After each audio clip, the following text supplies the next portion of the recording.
সংঘ মানে ইছলাম ধৰ্মীয় লোকে মানে তেওঁলোকে যেতিয়া সংসদত কৰে তেতিয়া মহাপুৰুষ শ্ৰীমন্ত শংকৰদেৱৰ লগত আজান ফকীৰৰ নামটো লগত এতিয়া আজান ফকীৰ তেওঁলোকে ঢাল হিচাপত ব্যৱহাৰ কৰে। আজান ফকীৰৰ সৃষ্টিৰাজি জীয়াই ৰখাৰ কাৰণে তেওঁলোকে 1% একো নকৰে, কৰাও নাই, উদাহৰণো নাই।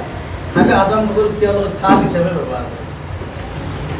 ইয়াৰ উদাহৰণ আছে কলাক্ষেত্ৰত আমাৰ স্বামী তেওঁৰ সৃষ্টিৰাজি জিকিৰ আৰু জাৰি জিকিৰ গাঁও কাৰ্যসূচীটো সেইদিনাখনে সেই সংগঠন এটাই সচলত অকপবোধৰ আইন বিৰুদ্ধ কৰি আন্দোলন কৰিছিল যাতে আজান ফকীৰৰ সৃষ্টিৰাজিটো সেইদিনাখনে ভালদৰে প্ৰচাৰ আৰু প্ৰসাৰ নহয়।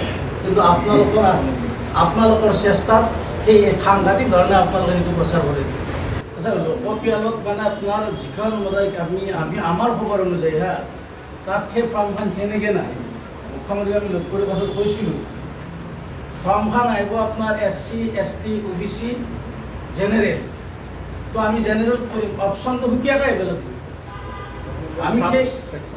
আমি সেই বিষয়টোৰ পৰা আৰু এদিন আমি আপোনালোকৰ লগত বহিম, এই বিষয়টো আলোচনা কৰিম, আৰু এদিন আমি বহিম এই বিষয়টো। আজি যিহেতু আমাৰ আমাৰ আজি ভাইসকল শংকিত হৈছে, ক'ত মানুহ কান্দি আছে নাকান্দিলে আৰু যদি মুখ্যমন্ত্ৰী নকলা আৰু যে গৰিয়া দেখি পেলাই উচ্ছেদ কৰা নহয়। এতিয়া মানুহবিলাকে আমাক ফোন কৰি আছে, কেনেকৈ আমাক উচ্ছেদ কৰিব, মুখ্যমন্ত্ৰী আমাক নকৰোঁ বুলি কৈ আছে বাৰে বাৰে।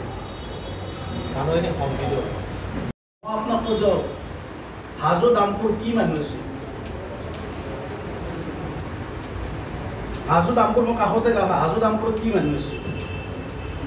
গুৱাহাটীত হয়তো কোনোবাই আপোনাৰ গুৱাহাটী স্থায়ী গাঁও, গুৱাহাটীত আপোনাৰ অৰিজিনেল গৰিয়া মানুহ থকা গাঁও আছিল, দক্ষিণ গাঁৱত আছিল, আপোনাৰ গাড়ীগাঁও আছে, আপোনাৰ কি বুলি কয় আপোনাৰ 6 মাইলত অলপ আছে, উজান বজাৰত আছে অলপ।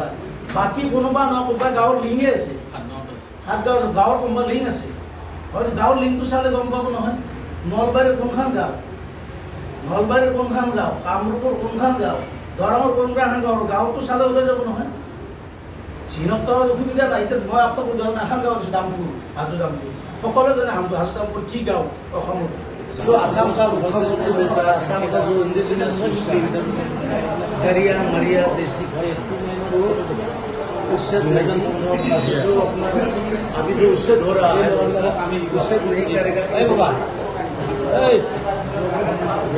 कामुलपुर में कोई हमारा सांबादिक भाई ने उसको पूछा, उन लोगों का नोटिस मिला, उसको मुख्यमंत्री ने बोला है हमको तो पता नहीं है, किसी ने कहा नहीं ऐसे लोग नोटिस किया है। हम आप लोगों के माध्यम से मुख्यमंत्री महोदय को बोलना चाहता हूँ, जो लोगों को हमारा लोग उच्छेद का जाननी दिया है वो जाननी को प्रत्याहार करने के लिए आप लोगों के माध्यम से मुख्यमंत्री महोदय को हमने अनुरोध किया है।